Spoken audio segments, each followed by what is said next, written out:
saya Asprina Kristianto B dengan NIM 220600041, program studi pendidikan kimia, Fakultas Keguruan dan Ilmu Pendidikan, Universitas Indonesia dan Kupang, mahasiswa semester 6. Pada video kali ini, saya akan menjelaskan sedikit materi tentang efek rumah kaca.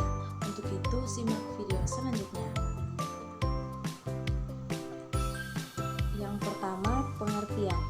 Efek rumah kaca adalah proses pemanasan permukaan suatu benda langit atau terutama planet atau satelit yang disebabkan oleh komposisi dan keadaan atmosfernya. Nah, mengapa sehingga disebut sebagai efek rumah kaca? Mekanisme pemanasan ini sama seperti yang terjadi di rumah-rumah kaca yang digunakan untuk perkebunan dan negara-negara subtropika seperti di Eropa dan Amerika Serikat. Tanaman-tanaman yang ditanam di dalam rumah kaca ini akan tetap hidup dan tidak mati, membeku oleh pengaruh musim dingin karena kaca akan mengalami panas matahari yang masuk dan memantulkan kembali keluar. Inilah mengapa sering terjadi kesalahpahaman di antara kita bahwa efek rumah kaca adalah disebabkan oleh adanya rumah-rumah kaca yang terlalu banyak di perkotaan, tetapi lebih dikarenakan oleh emisi karbon yang terlalu banyak di angkasa sehingga menyulitkan panas mengantuk kembali keluar angkasa. Gas-gas tersebut berfungsi sebagaimana kaca dalam ruangan kaca sehingga gas-gas ini dikenal sebagai gas rumah kaca. Yang kedua, penyebab terjadinya efek rumah kaca. Nah, efek rumah kaca disebabkan karena naiknya konsentrasi gas karbon dioksida atau CO2 dan gas-gas lainnya di atmosfer.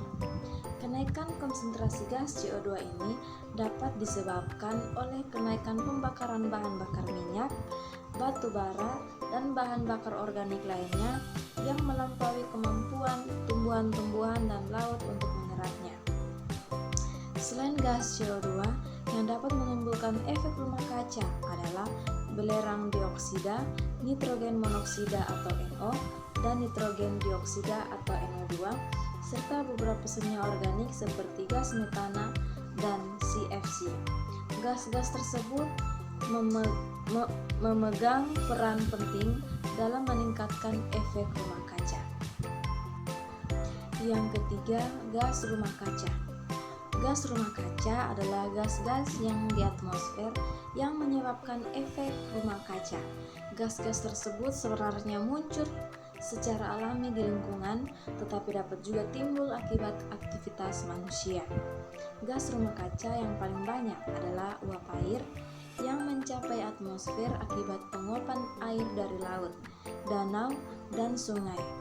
Karbon dioksida adalah gas terbanyak kedua. Ia timbul dari berbagai proses alami seperti letusan vulkanik, pernapasan hewan dan manusia atau yang menghirup oksigen dan mengembuskan karbon dioksida, dan pembakaran material organik atau seperti tumbuhan. Yang keempat, dampak. Nah, menurut perhitungan simulasi, efek rumah kaca meningkatkan suhu rata-rata bumi 1-5 derajat Celcius. Bila kecenderungan peningkatan gas rumah kaca tetap seperti sekarang, akan menyebabkan peningkatan pemanasan global antara 1,5-4,5 derajat Celcius sekitar tahun 2030. Dengan meningkatnya konsentrasi gas CO2 di atmosfer, maka akan semakin banyak gelombang panas yang dipantulkan dari permukaan bumi diserap oleh atmosfer. Hal ini akan mengakibatkan suhu permukaan bumi menjadi meningkat. Nah, yang kelima ini adalah pencegahan. Pencegahan ini dapat dibagi dalam beberapa bagian, yaitu penanaman 1 miliar pohon per tahun, pengendalian pembakaran hutan dan lahan, pengelolaan sistem jaringan dan tata air, rehabilitasi hutan dan lahan, pemberantasan pembalakan liar, pencegahan deforestasi dan pemberdayaan masyarakat, penggunaan energi ramah lingkungan dan transportasi yang efisien, dan kawasan konservasi mangrove. Yang terakhir adalah kesimpulan. Efek rumah kaca merupakan fenomena yang memiliki dampak signifikan terhadap lingkungan dan kehidupan di bumi. Peningkatan konsentrasi gas-gas rumah kaca seperti karbon dioksida, metana, dan nitrogen oksida mengakibatkan pemanasan global, perubahan iklim, serta berbagai masalah lingkungan lainnya seperti banjir dan kekeringan. Jika tidak ditangani dengan baik, dampak-dampak ini akan dapat memperburuk kondisi kehidupan di bumi, mengancam keberlanjutan ekosistem dan kesehatan manusia.